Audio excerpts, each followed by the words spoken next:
Assalamualaikum warahmatullahi wabarakatuh. Perkenalkan, nama saya Muhammad Ridho Prasetyo, NIM 224-20781 dari Prodi Ekonomi Pembangunan. Di sini saya akan mempresentasikan hasil kerja saya yang berjudul Optimalisasi Sumber Daya Alam untuk Pembangunan Ekonomi yang Berkelanjutan. Latar belakang: Indonesia memiliki potensi sumber daya alam yang sangat besar, hasil tambang, energi, hutan, dan laut. Namun, potensi tersebut belum dimanfaatkan secara optimal untuk mendorong pembangunan ekonomi yang berkelanjutan. Banyak wilayah kaya SDA justru memiliki tingkat kemiskinan tinggi dan kerusakan lingkungan. Diperlukan optimalisasi pengelolaan sumber daya alam agar mendukung pertumbuhan ekonomi sekaligus menjaga keberlanjutan lingkungan. Submasalah yang pertama, eksploitasi berlebihan dan kerusakan lingkungan.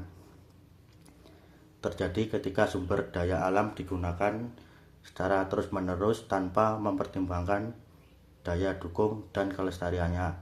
Akibatnya hutan gundul, tanah rusak, air tercemar, dan keanekaragaman hayati menurun. Masalah ini muncul karena tingginya kebutuhan ekonomi, lemahnya pengawasan, dan kurangnya kesadaran akan pentingnya pengelolaan berkelanjutan. Submasalah yang kedua, ketimpangan pengelolaan SDA antar wilayah. Terjadi ketika suatu daerah memiliki akses, kemampuan, atau kebijakan yang lebih baik dalam memanfaatkan sumber daya yang dibandingkan daerah lain.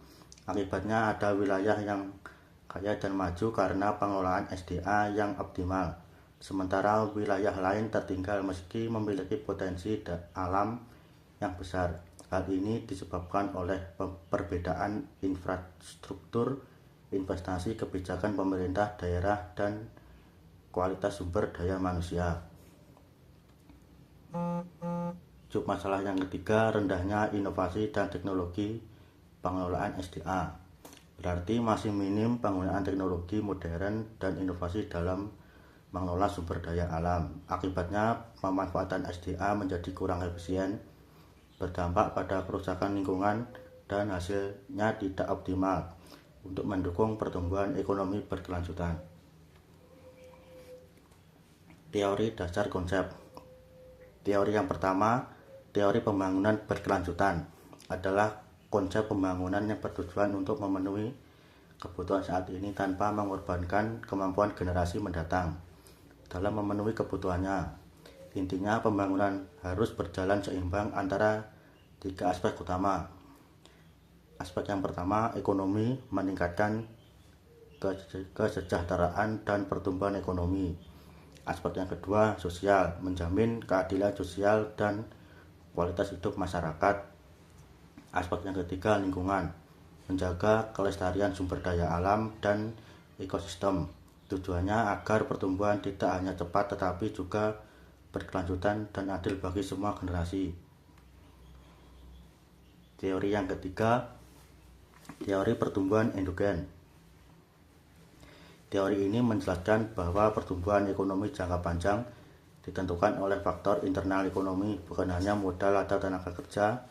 Intinya, inovasi, teknologi, pengetahuan, dan investasi dalam sumber daya manusia mendorong pertumbuhan yang berkelanjutan. Poin utama, inovasi dan teknologi berasal dari ekonomi itu sendiri. Yang kedua, investasi pada pendidikan, riset, dan pengembangan meningkatkan produktivitas. Yang ketiga, tidak ada batasan pertumbuhan jangka panjang karena pengetahuan dapat terus berkembang. Sederhananya, ekonomi bisa bertumbuh terus karena ide dan inovasi, bukan hanya akumulasi modal fisik. Solusi atau kebijakan perekonomian. Solusi yang pertama, penerapan kebijakan ekonomi hijau, mendorong penggunaan energi terbarukan antara lain matahari, angin, bioenergi, mengurangi ketergantungan pada bahan bakar fosil. Solusi yang kedua, desentralisasi pengelolaan SDA, memberikan kewenangan lebih besar dan kepada pemerintah daerah Hasil SDA digunakan untuk meningkatkan kesejahteraan masyarakat lokal.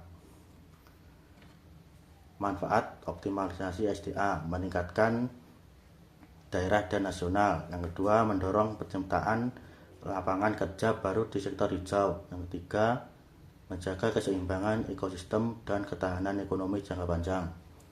Yang keempat, mengurangi kemiskinan di daerah penghasil SDA. Kesimpulan, optimalisasi sumber daya alam merupakan kunci untuk mendorong pertumbuhan ekonomi yang berkelanjutan. Dengan pengelolaan SDA yang tepat, inovasi teknologi, dan penerapan kebijakan ekonomi hijau, negara dapat meningkatkan produktivitas dan kesejahteraan masyarakat tanpa merusak lingkungan. Mendorong pertumbuhan ekonomi jangka panjang melalui investasi pada energi terbarukan, teknologi ramah lingkungan, dan sumber daya manusia. Meminimalkan kerusakan lingkungan dan risiko kehabisan SDA sehingga pembangunan tetap berkelanjutan. Menciptakan peluang ekonomi baru seperti ekowisata, pertanian organik, dan industri hijau. Berikut adalah daftar referensi. Sekian presentasi dari saya, kurang lebihnya saya mohon maaf. Wassalamualaikum warahmatullahi wabarakatuh.